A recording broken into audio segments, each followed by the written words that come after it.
make some noise for Nicolas Refn.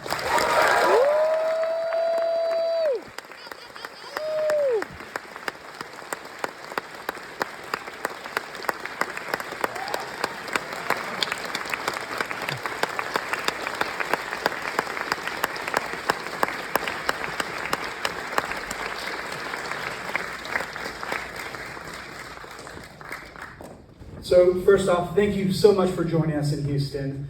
It's an unbelievable honor to have you here with us at the River Oaks Theater. I want to start off by asking about the inspiration for the film, because while a lot of directors can talk about inspiration, it feels like you have them beat with your story, because yours starts with a near-death experience, right? Hello, everyone. What a beautiful theater you have. Thank you for having me. It's a great honor to be here. And I just want to say, these are the kind of places that justify cinema. It's a very precious thing. And I hope that the local government will always keep you alive, because it's not just... The thing about cinemas is that they're like sanctuaries, and they're like cathedrals. Like a theater or a music place or restaurant. It's what makes us equal. It's what humanity is all about. It's sharing an experience. And those are the most important things that we have left in this digital hell that we're moving into. So these are the moments that we have to remember. Right, okay. So, 3 years ago, I don't know if there's any artists here, but you get to a certain point in your life where you just run out of gasoline, and there's nothing left. And you have done the movies you wanted to make, I'd done the shows I wanted to make, I had started now working in the fashion and the visual arts, which was amazing, but I had nothing left in me. You know, the thing about creativity is that the first time is the best time, like cocaine. You chase it for the rest of your life. But that night was just amazing. And that is creativity in a certain way. Because success can be very dangerous once things begin to work, because you start chasing it.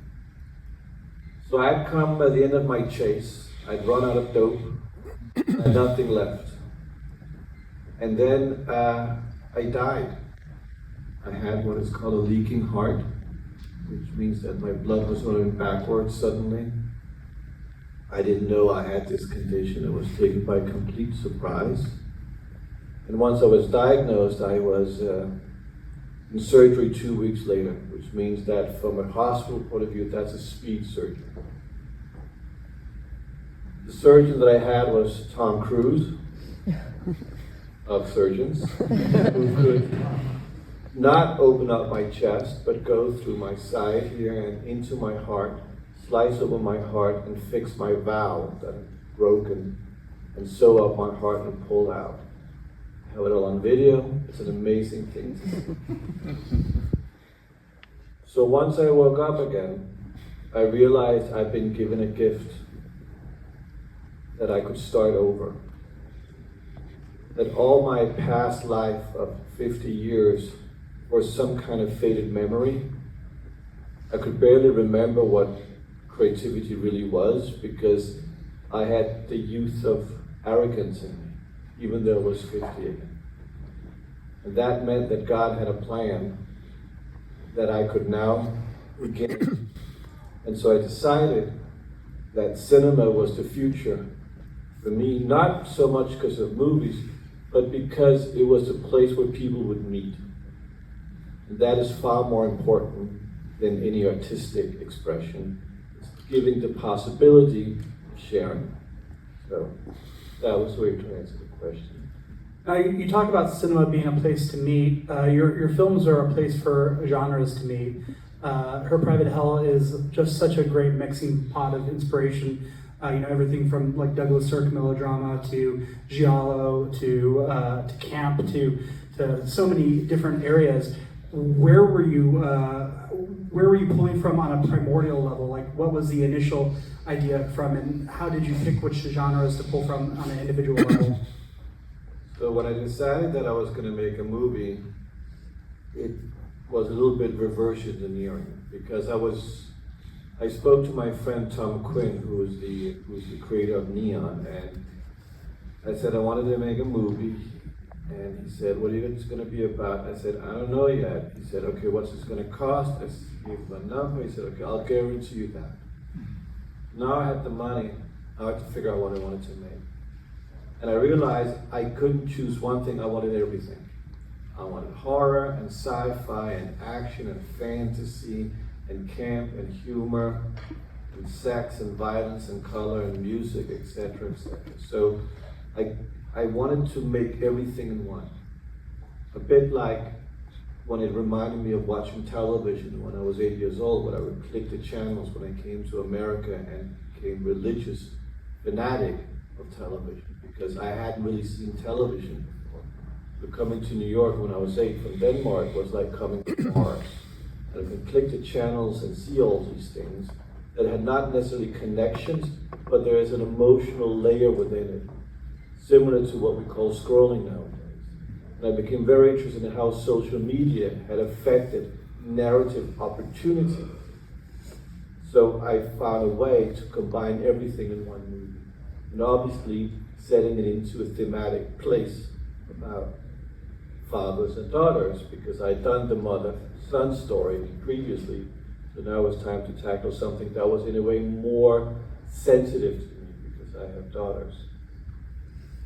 Now, your films are such a visual treat, so colorful, and I was absolutely shocked to learn recently that you were actually colorblind. Can you talk a little bit about, how that affects your filmmaking, and if you've had to adjust any in your directorial style to that, to being colorblind? Well, I'm colorblind. I don't know what it says. I just ask a blind man what shoes he's wearing. Being colorblind, like any kind of situation, I mean, I'm also dyslexic, so we can go on, and I have every diagnosis you can ever have in the book. Let me tell you, it's all nonsense. It's just government control. Having any form of diagnosis is basically having a superhero power, because what's so fucking great about being normal, okay? I don't know anyone who's ever said, my life was so great because it was normal. It's not more better. Colorblind for me became just something I experienced. I didn't know it until I was 24 when I got my first girlfriend who made me aware of it.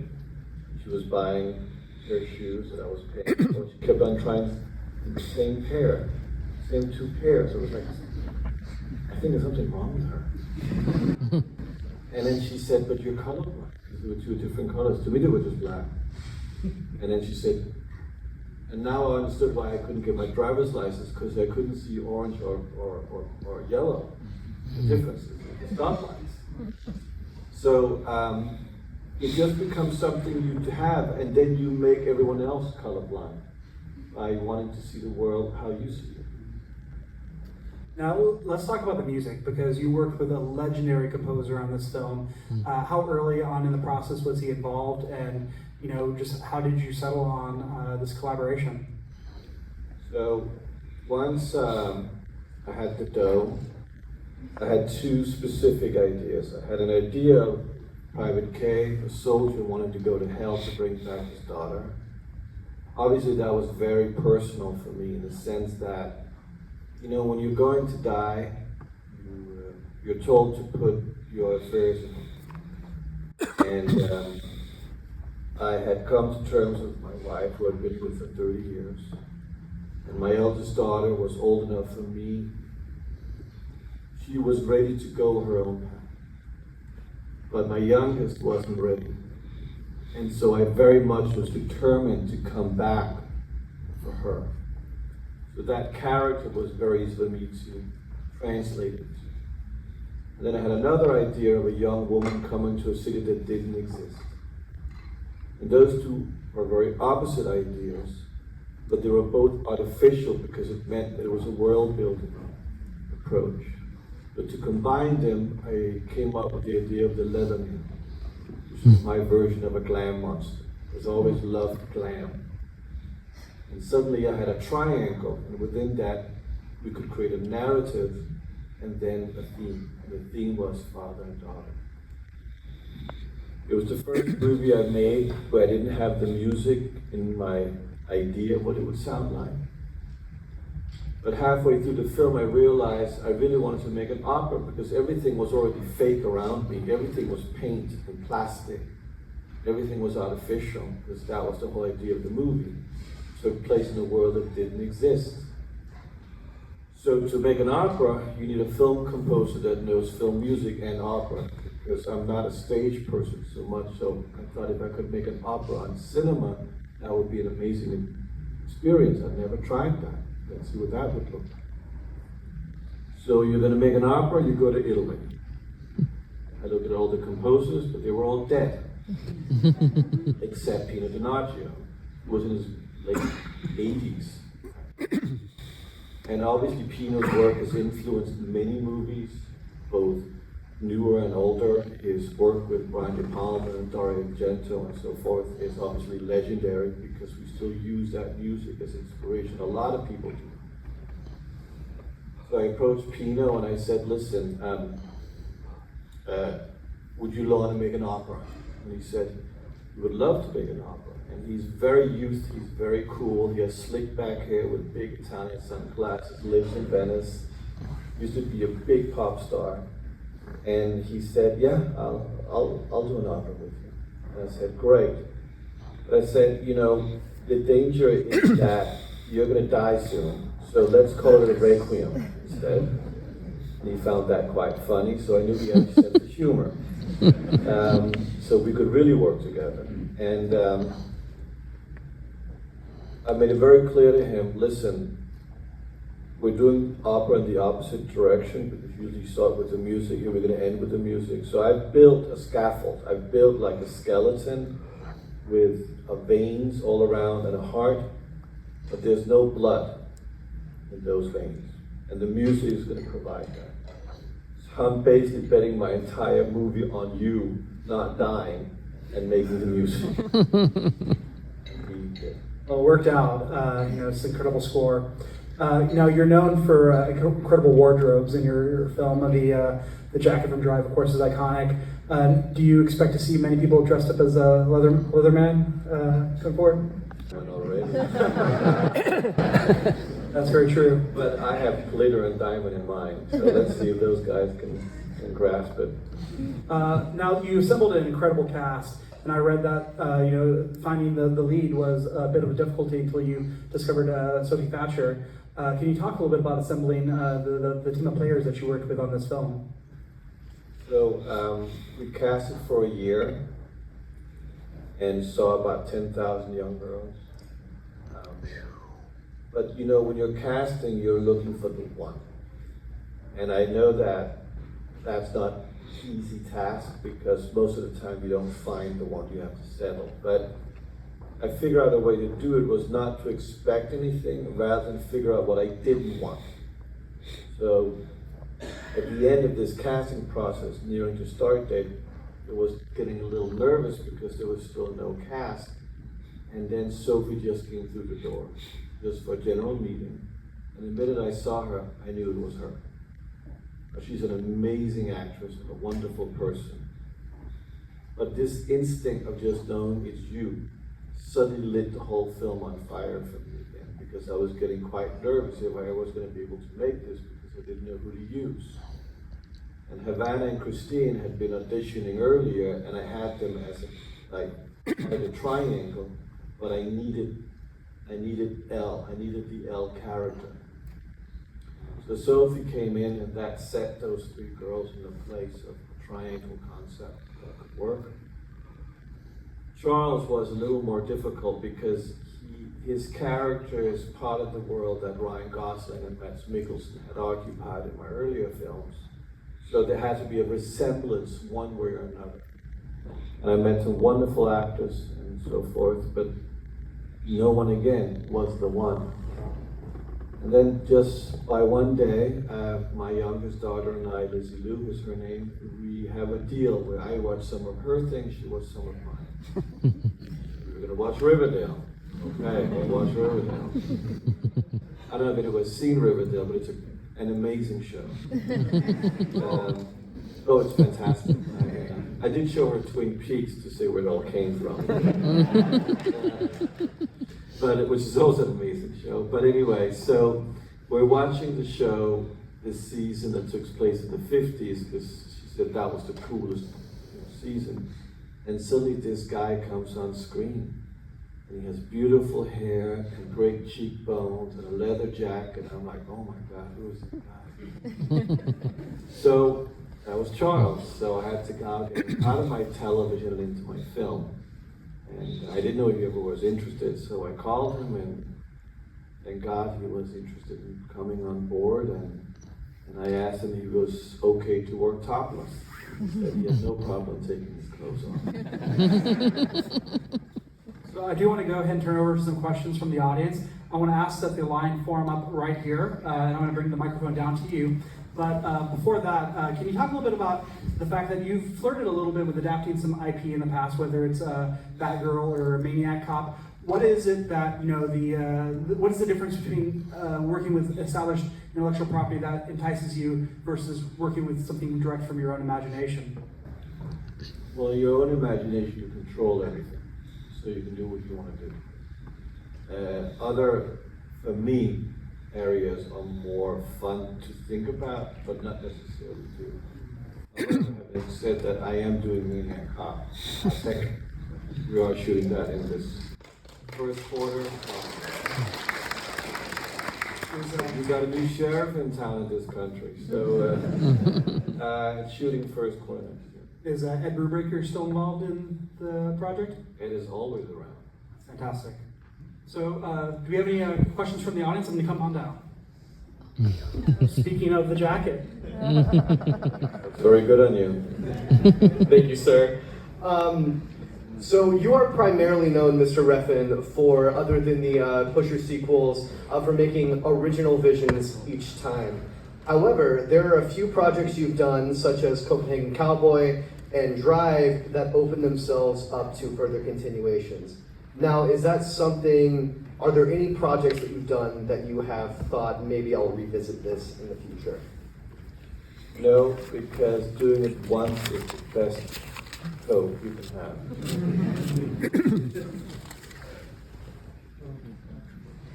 Hey, how's it going? So, I actually hired your nephew, Julian, for my movie. Great. Yeah, so, anyway. Well, you made me want to make movies, and I was wondering if you could, once it's done, like, take a look at it. It's called Stay Here. It's a movie about, it's a horror movie about depression. I sense that. Sorry? I sense the depression, yes. Oh, okay. Is it that noticeable? Like, I don't know. But like, I wear my emotions on my sleeve, man, so we're the same type. okay. Well, wait. Well, could you just be like maybe like a mentor for like maybe just a couple minutes? Like we could talk about it. I'll meet you outside, absolutely. Oh my God! Thank you.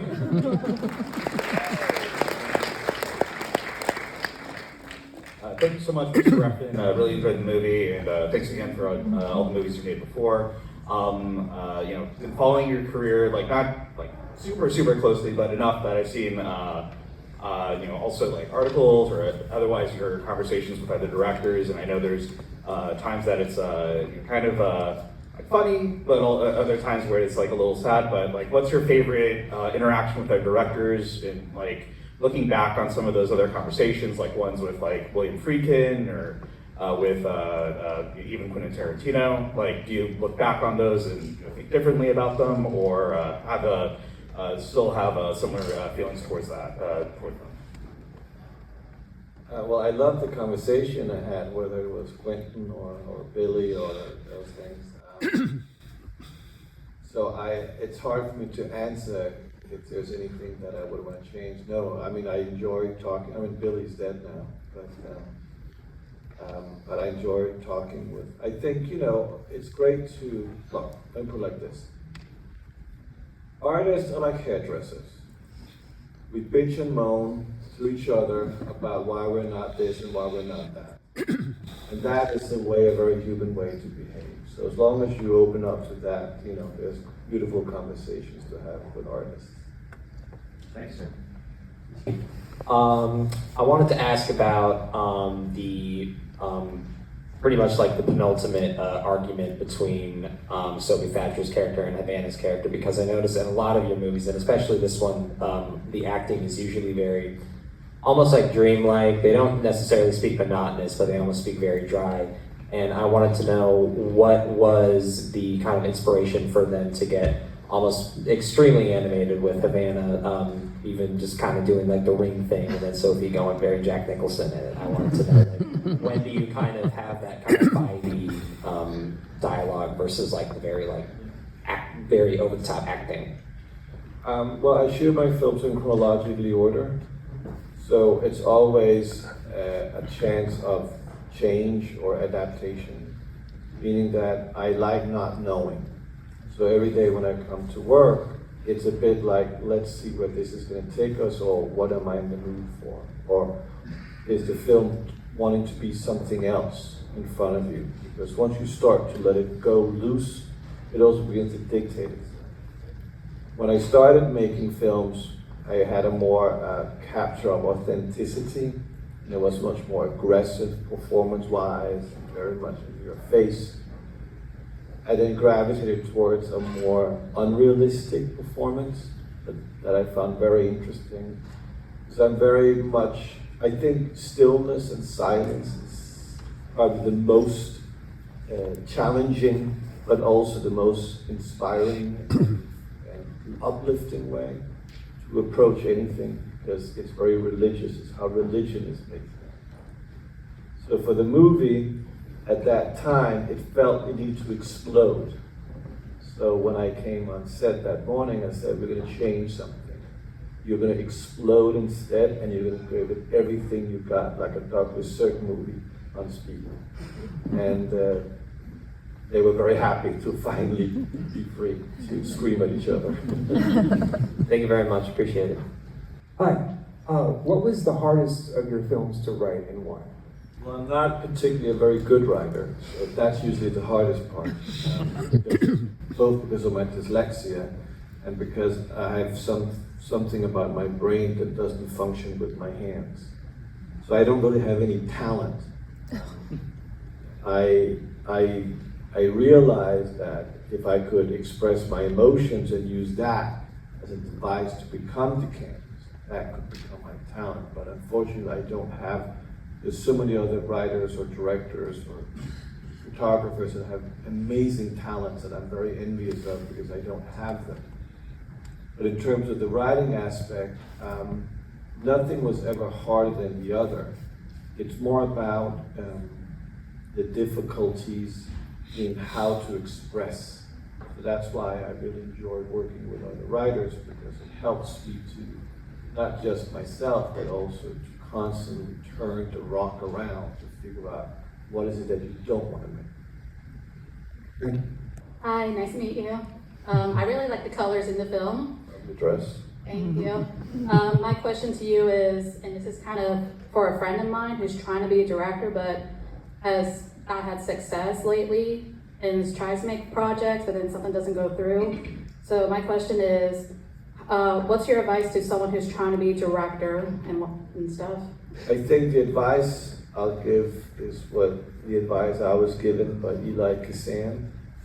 I mean, I just made my first movie, and that was a pure luck because I had nothing to show for it. I had a blank slate. I was kicked out of acting school. That's the most education I ever had. Technology has made it now available so anyone can make a movie. The thing is that don't think about making a movie. Don't plan on making a movie. Just make the goddamn movie. And that will free up a lot of emotions and use yourself. Use your parents, use your house, use your friends, steal, lie, whatever you do. It's what we do. Creating is very easy. You can say it. Your main job as a director is to inspire everyone else around you to do their best. And as long as you have that and you pay them very little to nothing, but you give them a good lunch, they'll be fine. Hey, been a huge fan of your films for quite a while. One of my favorite sequences is the beach fight and Drive. I feel very moved by that scene. My dad and I, been playing through Death Stranding. I know the character is modeled after you, and my dad and his family have a long history of heart problems. And when I found out that you've had heart problems too, and you found out after the character was made, we both kind of cried quite a bit. But they were like, "Wow, that was the character he connected to." And I wanted to know how did it feel finding that out after after having that character modeled from you. I can't imagine it being easy for either you or Kojima. Well, in a way, now we laugh about it because it was so absurd that he created a character called Heartman that actually is Hideo Kojima that I then to play. This is Hideu's creation. I'm just the icon. Yeah. But the irony, of course, was that I would experience a similar situation. But I'll tell you what I did think a lot about when I was going to die was time.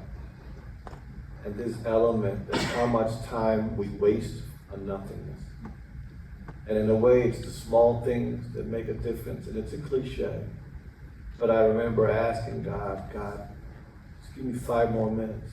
I'll take 2.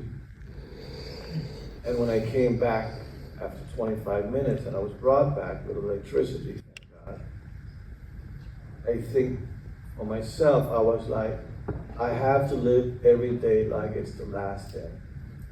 I have to live every minute like it's the last minute. Because suddenly it's gone. So you have to really be precious about life. And that's all I can really say. So unfortunately, we only have time for 3 more questions. So we're going to go and take those. Thank you so much. Cool. Hi, thank you. As I was watching this, I'm an actor, but my mindset was the whole time, what all did they have to work with while they were filming? Just because, I started in the theater, and in theater, we have our costumes, we have our props, we have all our lights. And when I was watching this, I'm like, how much of this was added in post? Like, what did the actors have to work with? So, just out of curiosity, especially in the scenes, where there was just so much haze and everything, how much of it was actually there and how much of it was added after? So obviously I tried to build everything for real, and then those complicated things were anything outside the window, because that is very much technology that takes over. But everything else was built, even the Candy Floss world, everything was built on stage and then added to later on in CGI. So to try to give them as much of a theatricality as possible, because that's obviously, as an actor, you don't want to stand in front of a green screen pretending, it's a monster. So that was very important, but also because we were working with the fairy tale narrative, see, most entertainment is like a piece of paper that folds like this. There are lines of information, like codes, that then informs you of everything you're seeing. Now, fairy tales are very interesting because if you turn the paper, it's as thin as a piece of paper. Because the premises is always so simple that it can again go from generation to generation.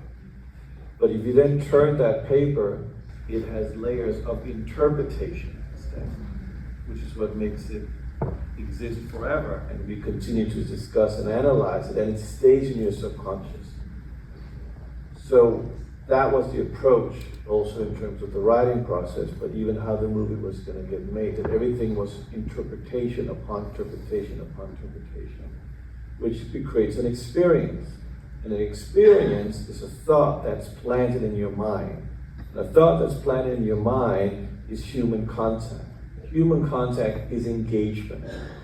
And engagement is valuable time. That's the most important thing to always remember. If you are to consume or give anything, there is a transaction in that. And you have to make it worth your while for everyone. Otherwise, you're just throwing your time away. And that's a terrible thing. Thank you for coming. We see it in the characters, the awesome characters in Drive and Only God Forgives. And then with Charles Melton's character, the almost non-verbal, stoic character. What attracts you most to that character, and what makes it so cinematic? Well, the cinematicness is how they look and how they're able to express their emotions without verbal language. I mean, it goes to the silent days, which are still. I don't know if you ever saw a movie called Joan of Arc from 1924. It's a silent movie shot in close-ups about one of the great stories of the death of Joan of Arc. And for me, I've always liked that simplicity and stillness because it's like a superhero. So the archetypes that Ryan or Max and those actors have played have always been my alter egos, because I'm certainly not that as a person, but I wish I was. And I wish I had those bodies. And I wish I had their charismas. And in a way, their simplicity as characters in protecting innocence and so forth, they're essentially my versions of a superhero, because I always loved the superhero universe. And they were the ones that I could mold into. I wanted to ask, to what extent and in what ways would you say that David Lynch's works inspired you for this movie specifically? Because I felt like there was a lot of influence pulled from Twin Peaks, Mulholland Drive, and Inland Empire, if I'm not mistaken. Well, I like all those movies, and David Lynch was amazing, like so many other films.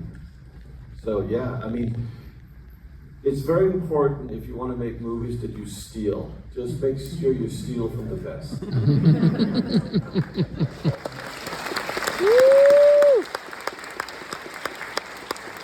Please keep your applause going as we thank Mr. Refn for joining us here at the River Oaks Theater. And I also want to thank our partners at Neon for making this happen. Any last words for Houston? I have to admit, it was amazing coming here, all the way from Denmark. And I'll be back.